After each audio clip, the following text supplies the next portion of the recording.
안녕하십니까. 성형외과 전문의 간해성형외과 원장 백인수입니다. 구축코 상담을 하러 오시는 분들은 제가 좀 특별하게 상담을 하는 편인데요. 다른 미용 수술들은 정말 예뻐지고 싶은 마음에서 병원을 찾아서 상담을 하시지만 구축코 환자분들은 자기의 코를 재건하고 싶다라는 마음을 가지고 상담을 하시기 때문에 치료의 관점으로 접근을 하고 있습니다.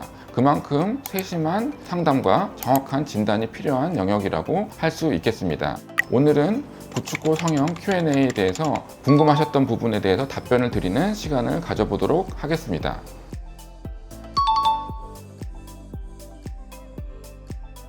보통의 경우는 실리콘 보형물 때문에 발생하는 경우가 많습니다. 미간 부분이 붓거나 코끝이 빨개진다든지 코가 약간 짧아지는 증상이 나타난다든지 코끝에 뾰루지가 생겨서 잘 낫지 않는다든지 이런 작은 증상들을 잘 체크해 보는 것이 중요합니다.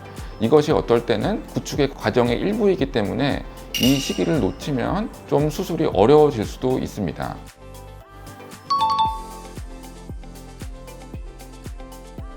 한번 코 구축이 생겼다고 해서 두 번째 수술에서 꼭 구축이 생기는 것은 아닙니다. 코 수술을 할 때 코끝과 콧대 부분을 나눠서 수술하게 되는데 코끝은 보통 자가연고를 사용하기 때문에 별 문제가 되지 않습니다. 하지만 구축의 원인이 되는 실리콘은 콧대 부분에 들어가기 때문에 이 부분의 염증에 대해서 항상 주의를 하셔야 합니다. 코 재수술을 받을 때 실리콘을 재사용한다면 염증이나 구축의 확률이 조금 있는 것은 사실입니다.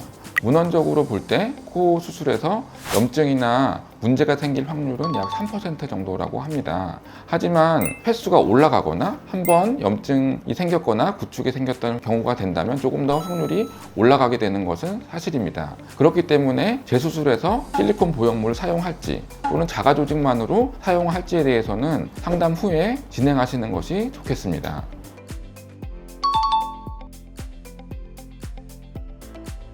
실리콘을 재사용한다고 해서 무조건 부작용이 생기거나 구축이 오거나 염증이 생기는 것은 아닙니다. 대부분의 사람들이 코 수술 후에 아무 문제 없이 잘 지내고 있는 것이 사실이고 그런 문제가 생기는 분들은 사실 일부이기는 합니다. 하지만 이렇게 일부인 사람들이 코 재수술을 찾을 때는 원래 사용했던 실리콘 보형물은 재사용하고 싶지 않은 경우가 많기 때문에 제가 이런 말씀을 드리게 되는 것입니다.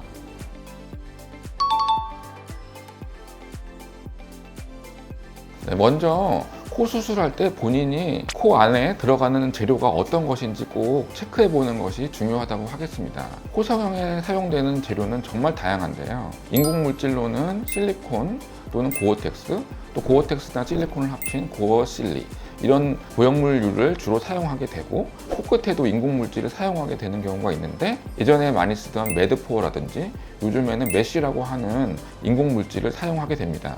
하지만 인공 물질이 항상 나쁜 것은 아니고 대부분의 경우에는 문제를 일으키지 않지만 문제가 생긴다면은 제거를 해야 되는 경우가 많기 때문에 본인 코 안에 어떤 형태의 보형물이 들어가고 어떤 것으로 수술을 했는지 알고 계시다면 대처가 훨씬 더 좋게 될 것입니다.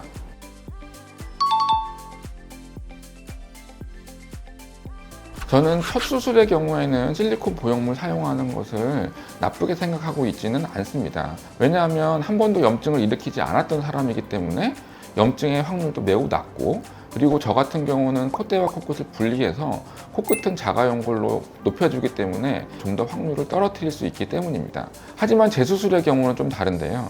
이전에 염증이 있었거나 구축이 생겼다면 실리콘 보형물이 큰 원인이 되기 때문에 이것을 재사용할지에 대해서는 생각을 해보는 것이 중요하다고 하겠습니다.